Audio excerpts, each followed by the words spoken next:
going on a field trip.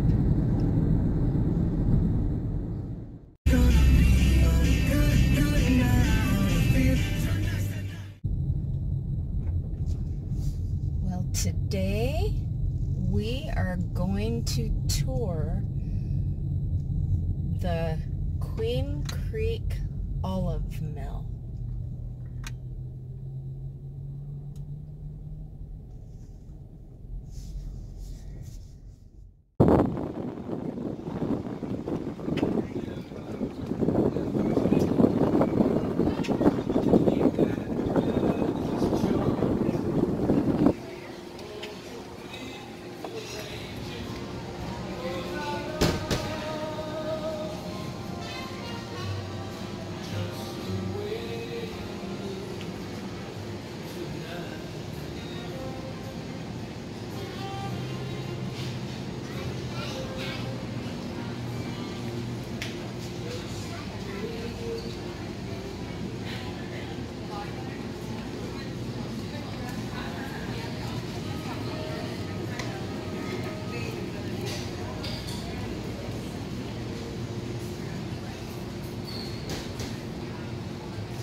Waiting for the tour to start.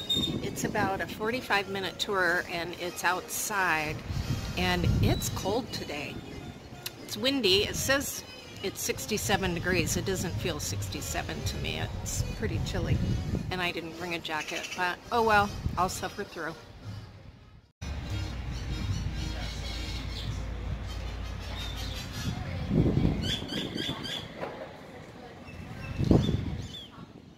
Apart, they're also nice and tall as well. They have those canopy style tops, right? So it's great for shade, hanging out in. When you plant the trees in this planting style, it's about 100 trees per acre, and all of these trees are also hand harvested. So they're individually approached and hand harvested, but that's not enough for the amount of production we need to have, right? So if you look at the line of trees over by the sidewalk over here, that's how we configure them in our higher density style groves. So you'll see the trees are a little bit closer together. They actually, the branches will grow into each other. We like to say they're holding hands, and so they'll get nice and tall. We'll trim all the tops down to the same height, make a hedge out of them, and then we'll drive a mechanical harvester over those trees. So it's about 460 trees per acre in that planting style, and they're all mechanically harvested, so that keeps up with the amount of production we need, right? I'll walk you into the grove a little bit. Collect under some shade of one of our beautiful olive trees. So this guy is a Kalamata olive tree. I always have to look at the branches of olive trees to make sure that there's no scorpions in them, because scorpions in Arizona love olive trees. Yeah, don't want to smack my hand on a stinger. So this is one of the 7,600 trees that we have on the property, and of those trees we have 16 different varieties. So we have, Do you mind being on camera? Oh, no, it's fine. Okay. Yeah. But of those varieties, we have Spanish, Greek, and Italian olive. So this is one of those Greek varieties. And the life of an olive tree goes with the seasons, just how we do. So it starts in January. In January, we give all of our trees a pruning, so a nice haircut to encourage some growth.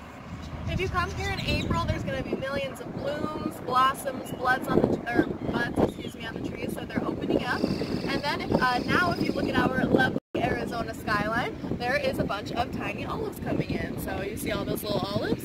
Yeah. Oh yeah. So so we're right on schedule. Those olives that are going to come in, they're going to set in May, and then they'll grow, they will grow all throughout the summer, getting nice and big and develop throughout the summer. Once summer's over, that's when the work begins. So that's when our harvesting season will start. So we're going to harvest those olive trees from the end of October all the way to the end of December. So we're breaking up that harvesting season over that 3-month period to get different flavor profiles of the olive oil. But I don't mean we're harvesting each tree 3 times. We only harvest and prune each tree once per year. So we're not bothering them that much. All right. And once the harvesting season is over, after the end of December, any olive that's left on the olive tree is going to naturally just overdevelop, overmature, and just drop right on the tree onto the ground. So there's going to be a nice blanket of olives out here to dance on and step on.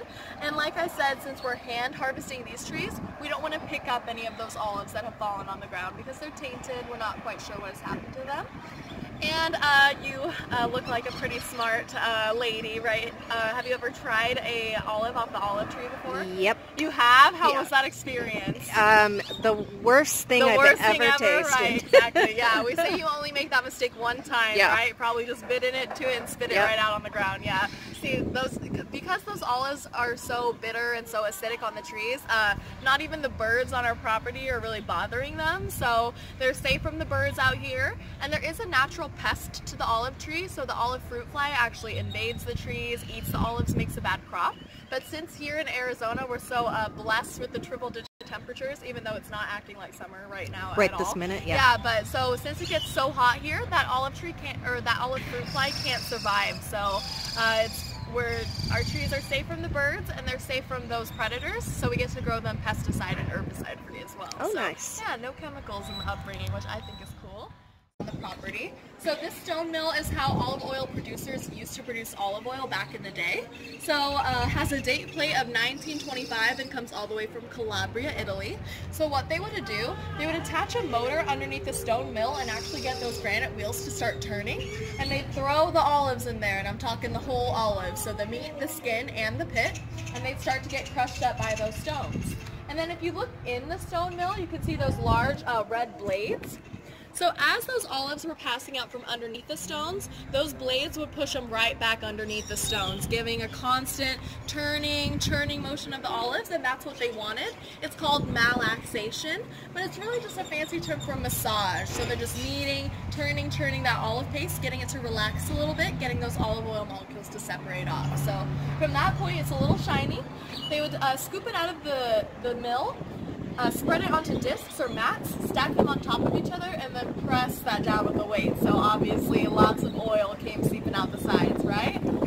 So that's how they used to do it back in the day. Obviously we don't have a stone mill in our pressing room, even though I think one of these years we should do it the old-fashioned way, right? Good idea, yes? Sure. Okay, awesome. All right, I'll walk you inside and we'll show you our pressing process.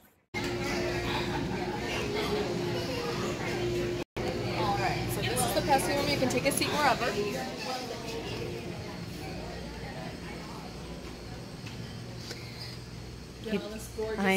This is a personal tour. I am completely alone. All of the empty seats, right? Okay. Well, welcome to the pressing room. So this is where It's very educational. I'm going to buy a bottle of the, if I can find it, oh, it's over here, the basil infused olive oil, and have that on my salad for lunch if I can find it. And I'm going to buy a bottle of chocolate wine. It's one of my favorite things. I don't find it very often. So anyway, this was fun. Wish you were here. Okay, is it blurry or is it because I don't have glasses on?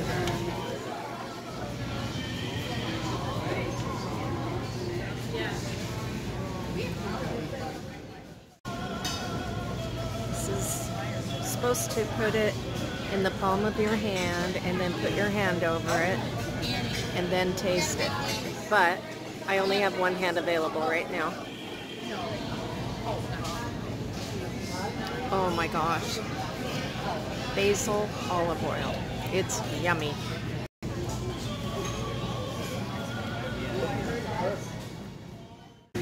So not only do they make olive oil here, but they roast coffee too.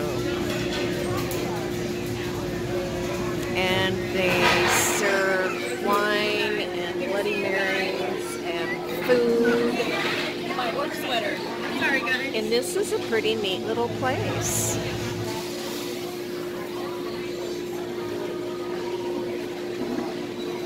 Oh, and they also have the Olive Spa, which is where the owner has made her own home and body products out of olive oil, like scrubs and things like that. Well, now I have to get back and check on Parker. I left the TV on, and I left him his Kong with peanut butter, and I gave him 2 milk bones. Although it hasn't really helped.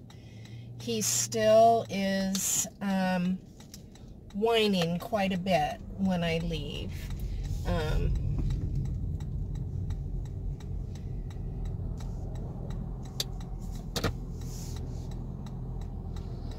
At least he did the last time.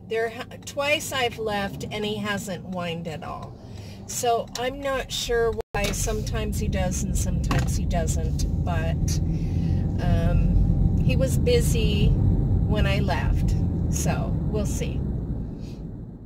Well, unfortunately, Parker didn't have a good time while I was gone. He cried and howled. Luckily, with the weather, you know, being here in the warmer weather, the windows are shut because the air conditioner is on, so the neighbors can't hear him. But it still just breaks my heart. But I wanted to show you the chocolate wine I got. This is Arizona Angel dark chocolate, and I'm gonna open that and have a glass. Okay, we'll see you guys next time. Good night, everybody.